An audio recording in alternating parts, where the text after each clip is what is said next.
Today on Public Eye News, Jennifer Crumbly has been found guilty of involuntary manslaughter, and later the U.S. Court of Appeals has determined that Trump is not immune from prosecution due to his 2020 plot to overturn the election. Reed Hall will have your sports update, and Bianca Krall will have your weather forecast. I'm Austin Graham. And I'm Kieran Healy. This is Public Eye News.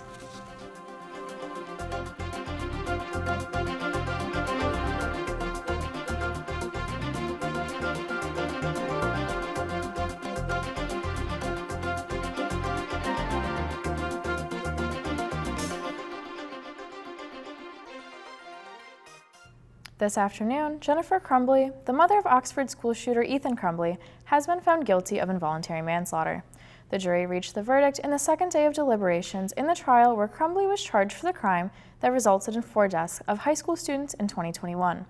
Ethan Crumbly, who is serving a life sentence for charges of terrorism and murder, notably did not testify in court for Jennifer Crumbly. The prosecution claimed that Jennifer Crumbly did not secure the gun or ammunition that her son Ethan used, and that she did not properly support her son's mental health, resulting in him causing harm to others. This case has the potential to set a precedent of parents being liable for similar situations, as Jennifer and her husband James are the first in the United States court system to be charged following a shooting committed by their child. In Illinois, a former state senator named William or Sam McCann was hospitalized over the weekend, delaying his ongoing trial regarding money laundering and federal wire fraud. He was expected to appear in U.S. District Court yesterday and has chosen to represent himself. McCann faces counts of tax evasion, money laundering, and 7 counts of wire fraud, stemming from his career as a 3-time state senator and his 2018 third-party bid for governor of Illinois, in which he gained 4% of the vote.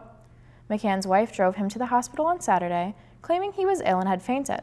McCann has reported dealing with health problems previously, including last month when he sought to postpone the trial in 2 separate occurrences, which were rejected by the judge. The discharge date from his hospitalization is currently unknown, and the hearings are set to be rescheduled immediately, with the possibility of the judge revoking McCann's current bond. Ohio Attorney General Dave Yost said yesterday that speeding up a lawsuit filed against him by multiple civil rights groups is unfair.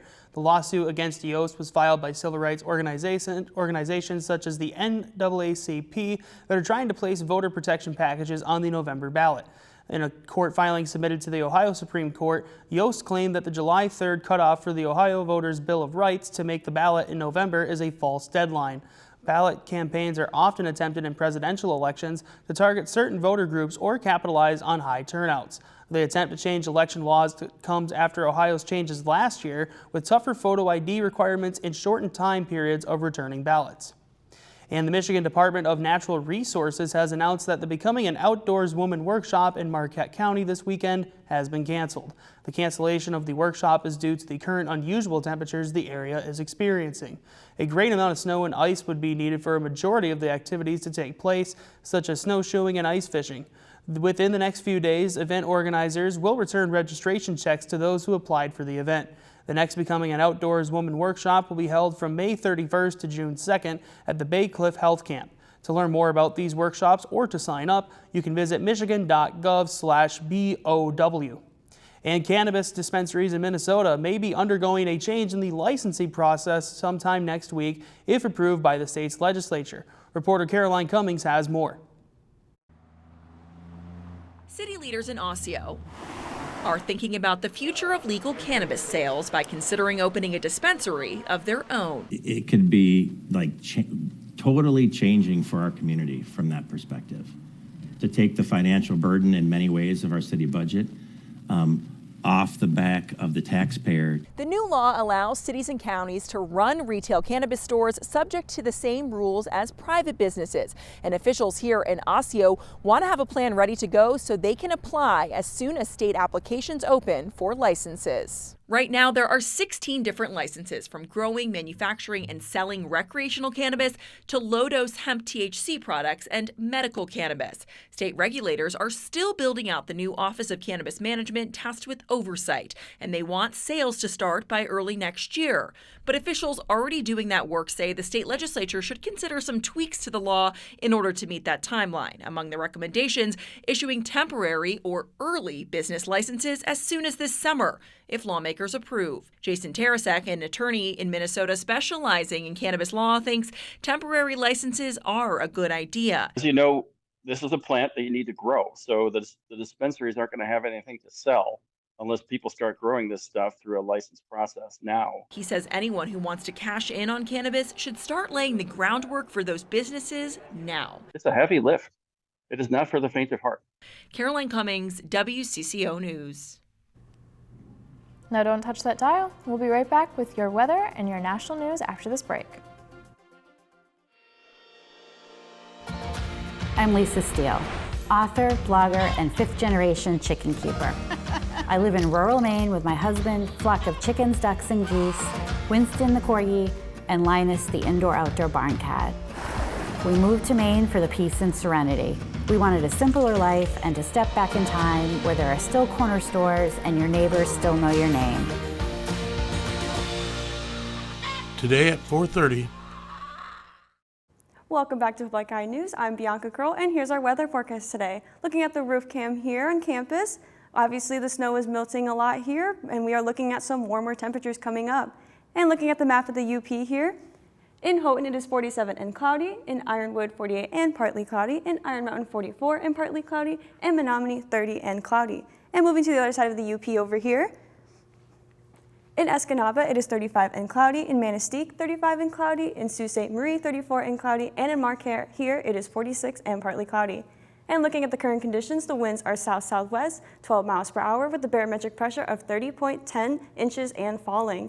And looking here at tonight's forecast, going to be cloudy with a low of 34, and the wind south-southwest, 12 miles per hour. And looking at tomorrow's conditions, going to be overcast with a high of 45 and a low of 36, with the wind south-southwest, 5 miles per hour. And looking ahead here, Thursday is going to be 44 and rainy with the low of 41. And Friday is going to be 44 and cloudy with the low of 32. And for Saturday, 34, cloudy, and a low of 27. That is all I have for the weather. Now back to the desk for more news. Thank you, Bianca, for that weather report. Personally, I'm looking forward to the warmer temps through this week and the weekend. Moving on to our national news. Today, United States Appeals Court has made the decision that former President Donald Trump is not protected by presidential immunity for criminal prosecution and can face trial for charges. This is a second court decision against the Trump defense team where they have argued that presidential immunity should apply to both civil and criminal charges. His lawyers have attempted to escalate the issue to the Supreme Court in order to avoid the appeals court decision, but they now have the opportunity to appeal the case again. The trial set for next month has recently been postponed without a rescheduled date announced. It is speculated that Trump and his team will attempt to push the trial back until after the November election. This case is one of the 4 ongoing criminal charges against President Trump, who is currently running for the Republican presidential nomination. Outreach, an LGBTQ-friendly program part of the Catholic Church, is gaining traction. Jesuits, including Pope Francis and Reverend James Martin, are in support of the initiative, which is a shift in the historically conservative views of the Catholic Church. Today, Outreach has announced its first executive director, Michael O'Loughlin, who publicly identifies as gay and has prior experience in connecting the LGBTQ community with the Catholic Church, especially during the AIDS crisis. Reverend Martin founded the Outreach program 2 years ago, and it is a ministry of the Jesuit magazine known as America. Following meetings with Pope Francis, Outreach and Reverend Martin have recently helped to make change within the Vatican in regards to allowing baptism for transgender individuals and blessings to some same-sex couples. And the world has erupted at the news of King Charles's cancer diagnosis. His son Prince Harry traveled to meet the 75-year-old monarch this afternoon. Reporter Ian Lee has more. A car carrying King Charles and Queen Camilla left Clarence House Tuesday. It was the first time the monarch has been seen in public since his cancer diagnosis. Earlier, a car carrying Prince Harry arrived at the royal residence, the Duke of Sussex making the trip from California to visit his ailing father.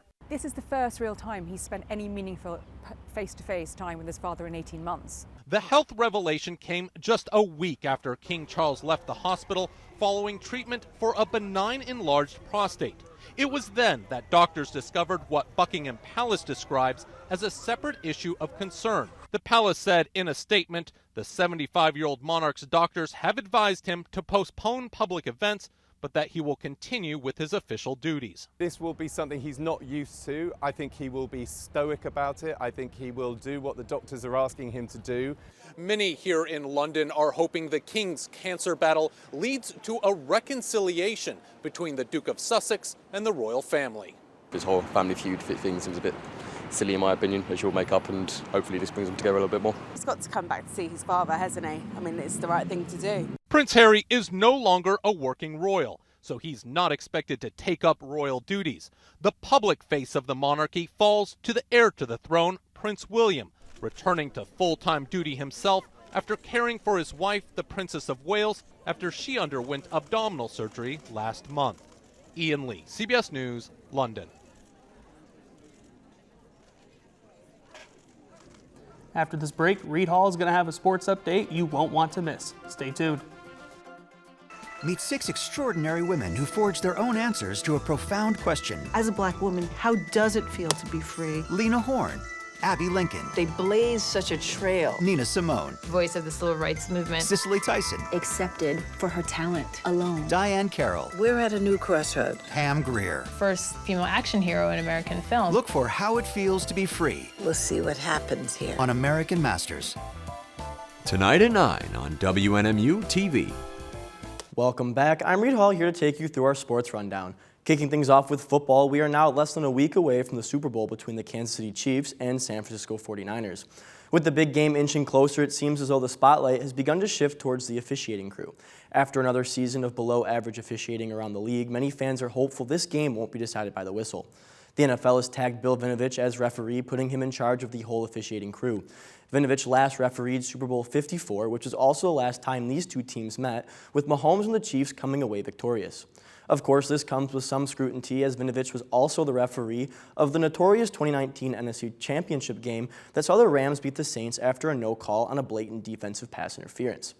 And passing things over to soccer, Inter Miami star and World Cup champion Lionel Messi is hopeful to play tomorrow in Tokyo when Miami meets Japanese club Vissel Kobe in a friendly.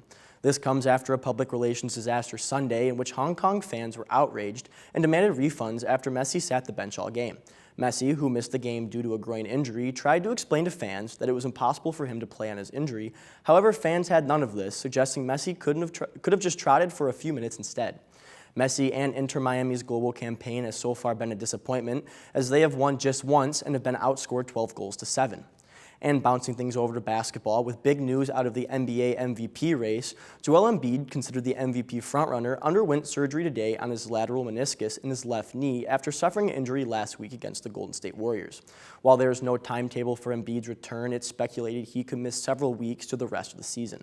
This will keep Embiid from hitting the NBA's new 65 games played threshold, which is now required for all players to hit in order to be considered for end-of-the-year honors.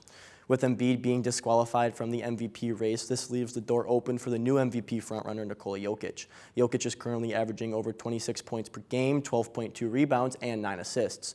One other name for the race to keep an eye on is Thunder Shai Gilgeous-Alexander, who currently leads the league in points. And that's all the sports I have for today. Back to the news desk. Thank you, Reed, for that sports update. Are you planning on watching the Super Bowl this weekend? I am, yeah. Unfortunately, the Detroit Lions aren't going to be playing. That was a tough game to watch. Mm-hmm. But I mean, yeah, it's a rematch between San Francisco and Kansas City. That's 4 years in the making. So I'm really excited to see what's going to happen. I have an extra story for us here, if you don't mind. Mm-hmm. All right, so NMU music education major James Wynn will be performing her senior recital this Friday at 7:30 p.m. at Reynolds Recital Hall. Wynn's musical specialization is in the violin, but she also studies piano and voice. She's also well known for being the NMU hockey team's national anthem singer. The performance will have free admission and will be presented by NMU Music Department faculty members Teresa Camilli and Barbara Reinier. And unfortunately, that's all the time we have for Public Eye News today. I'm Austin Graham. I'm Kieran Healy. And we'll see you tomorrow.